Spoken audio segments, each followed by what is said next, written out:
All right, our next speaker is Ruben Cantu, and a lot of you know, how many of you know Ruben? A lot of you, fair enough. Yeah, he's awesome. He's a great strategist. He's great at media. He's a great AV guy. But we've decided tonight we'd like to rebrand Ruben. So how many of you are tweeting? Because his Twitter handle's right there. We want to rebrand him Ruben Cantu. And so now we'll see if he can do it. Everybody, Ruben Cantu. Thank you, Mr. Hurley. How you doing, everyone? We'll get this started really quick. But the title of this talk, Are You Getting Enough Fiber? So think about that. This is Austin in 2020. Let's go ahead and get this started. So let's just talk about the 800-pound gorilla and get it out of the way. Privacy, it's going to continue to be an issue. No one wants to talk about it, but it's real. Because the connection will be so fast, you'll literally be able to have data breaches so quickly, it'll leave you. Education will literally be the landmark legacy that Austin has because of HD video streaming and connecting schools to all parts of the world. This will also translate to institutions and universities so that they can collaborate, so they can innovate, prototype, and iterate faster solutions that can help all of our communities and society.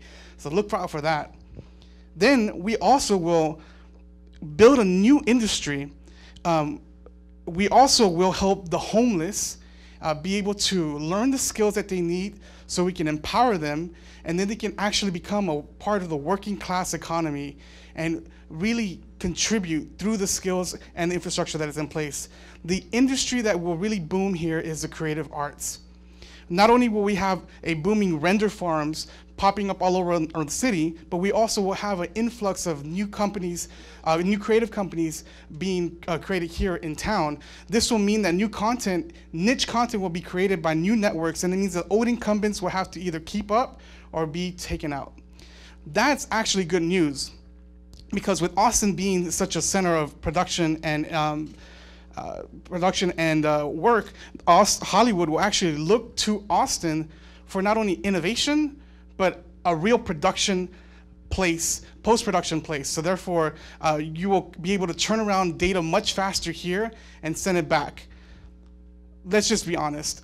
We're already being hyper-targeted. This is going to become even a bigger issue. So people are going to know every single little thing you do online. Just get comfortable with it. But at the same time, you will be able to get content that's specifically tailored to you. So that means that the whole package model is going away. We're going to have an a la carte model. Therefore, cable companies, if they want to stick around, this is what they're going to have to do to be competitive. We also will shift the way we consume news to become asynchronous. It'll be locally homegrown, much more in-depth. We will see newspapers becoming more like TV stations on the web, and if NPR and radio stations like that don't keep up, they will get left behind. The good thing about this new industry and startups, though, is that not only will international commerce through these flights happen, but we will also be able to do that through HD video streaming. So look out for that, because you'll literally be able to do this from your house, from your mobile phone, and you can actually have the proverbial startup from a garage, startup from a spare bedroom, and these companies that start up will actually become more virtual and not even need to pay for overhead structures that incur their expenses. And I predict that in 25 years, I predict that in 5 years, 25% of the city will be teleworking or telecommuting of some sort.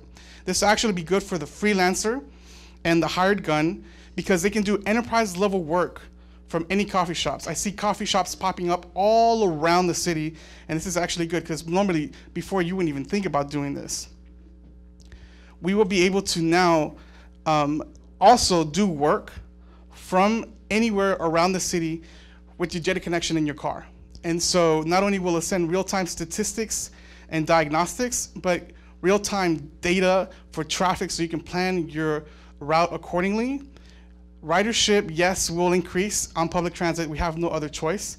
And therefore, people will actually consider it if there's actually fiber, a fast connection online.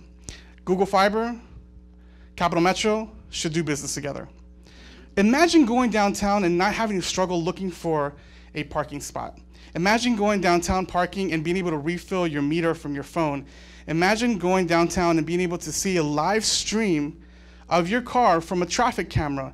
We can do that with Google Fiber. Telemedicine will become a standard. We'll have satellite offices for people to be able to receive care that normally wouldn't be able to do that before. Home care will be an option, and homes will become smarter and adapted to be able to give care to those patients. Here is the real crux.